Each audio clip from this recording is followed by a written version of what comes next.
வணக்கம் நேர்களே! மீண்டும் ஒரு அருமையான பதிவோடு உங்களை சந்திப்பதில் பெரும் மகிழ்வும், ஆனந்தமும்.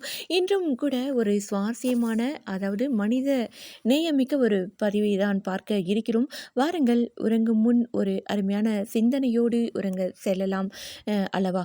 அருமையான இந்த பதிவு உங்களுக்கானது தான் என்று நினைக்க தோன்றுகிறது. உங்களுக்கானது மட்டுமல்ல, அது நம் அனைவருக்கும் ஆனது என்று சொல்லலாம். அன்பு சங்கிலி மனதை நெகிழ வைத்தது. இணையத்தில் வாசித்த ஒரு அருமையான பதிவுதான் உங்கள் முன்னே இப்பொழுது நான் சொல்லப்போகிறேன். அமெரிக்காவில் ஒரு நாள் ஒரு நெடுஞ்சாலை ஓரமாக ஒரு பென்ஸ் கார் நின்று கொண்டிருந்தது. பழுதான அதன் சக்கரத்தை மாட்ட முடியாமல் ஒரு பெண் தவிப்புடன் வழியில் செல்வோரிடம் உதவி கேட்டுக்கொண்டிருந்தார். எல்லோருமே வேகமாக சென்று கொண்டிருந்தார்கள். அப்போது அந்த வழியாக சென்ற ஒருவர் அந்த பெண்ணுக்கு உதவ சென்றார். தன்னை பார்த்து அந்த பெண் பயப்படுவதை புரிந்து கொண்டார் அவர். அதனால் அவர் கனிவான குரலில், நான் உங்களுக்கு உதவி பண்ணதாம்மா வந்திருக்கேன். ஏன் இந்த குளிரில் வெளியே நிற்கிறீங்க? கார் உள்ளே போய் உட்காருங்க, நான் நொடியில் ஸ்டெப்னி மாட்டி தந்துடுறேன் அப்படின்னு சொல்லிட்டு கிடுகிடுன்னு வேலையை செய்து அதை மாட்டி கொடுத்தார் அவர். அந்த மனிதரின் உடம்பெல்லாம் அழுக்கு, முழங்கையில் லேசாக சிராய்ப்பு வேறு இருந்தது. ஓகேம்மா, வேலை முடிஞ்சிருச்சு, இனிமேல் நீங்கள் கிளம்பலாம் அப்படின்னு சொன்னார். உங்களுக்கு எவ்வளவு பணம் தர வேண்டும் என அந்த பெண் கேட்கிறார். எவ்வளவு கேட்டாலும் அந்த பெண் கொடுக்க தயாராகவே இருந்தார். ஆயினும் அந்த மனிதர் ஒரு புன்னகையோடு, நான் மெக்கானிக் இல்லைம்மா, இது என் தொழில் இல்லை, இது ஒரு உதவி தான், அதனால் எனக்கு எதுவும் வேண்டாம், நீங்கள் பத்திரமாக போங்கள் அப்படின்னு சொன்னார்.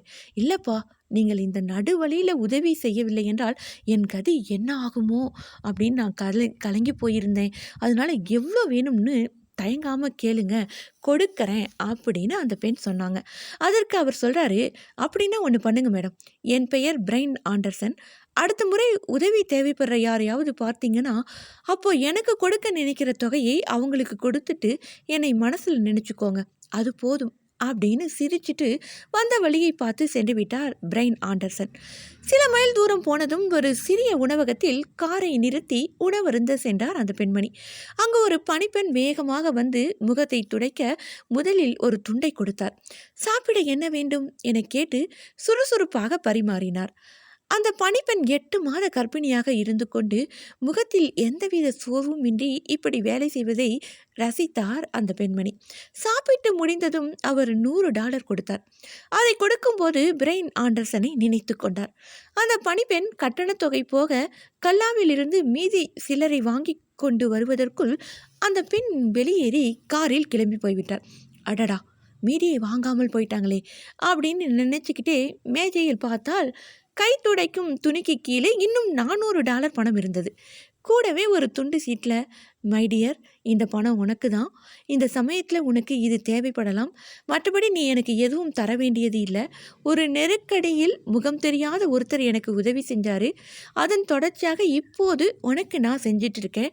ஒருவேளை எனக்கு நீ ஏதாவது செய்ய வேண்டும் அப்படின்னு நினச்சா இந்த அன்பு சங்கிலி அருந்து விடாமல் உதவி தேவைப்படும் வேறு ஒருவருக்கு உன்னால் முடிந்த உதவியை செய் அப்படின்னு எழுதி வச்சுருந்தாங்க. அடுத்த மாதம் பிரசவ செலவுக்கு என்ன செய்வது அப்படின்னு அந்த பணிப்பெண்ணும் அவர் கணவரும் அதிகமாகவே கவலைப்பட்ட நேரத்தில் இந்த பணம் அவர்களுக்கு பெரிய உதவியாக இருந்தது. இரவு வீட்டுக்கு போனதும் அந்த பணிப்பெண் தன் கணவரிடம் நடந்ததை மகிழ்ச்சியும் நெகிழ்ச்சியுமாக விவரித்து, எல்லாம் நல்லபடியாக போயிட்டு இருக்கு, கவலையை விடுங்க மை டியர் பிரைன் ஆண்டர்சன் அப்படின்னு சொன்னாராம். அதாவது ஸ்கேட் போர்ட் விளையாட்டில் புகழ் பெற்றவர் தான் பிரைன் ஆண்டர்சன். இந்த உண்மை நிகழ்வை கேட்கும்போது உதவி தேவைப்படும் ஒருவருக்கு நாமும் உதவ வேண்டும் அப்படிங்கிற எண்ணம் தோன்றுகிறது அல்லவா? ஊரார் பிள்ளையை ஊட்டி வளர்த்தால் தன் பிள்ளை தானே வளரும் அப்படின்னு சொல்லுவாங்க.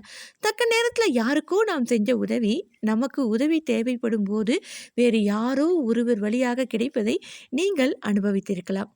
இரக்கச் செயல் சங்கிலி, அதாவது இரக்கச் செயல் சங்கிலி அருந்து விடாமல் இருக்க கரம் கோப்பும் நாம் உயிரோடு வாழ்ந்து கொண்டிருக்கின்றோம் என்றால் யாரோ ஒருவர் நம் மீது காட்டும் அன்பினால் தான் அல்லவா?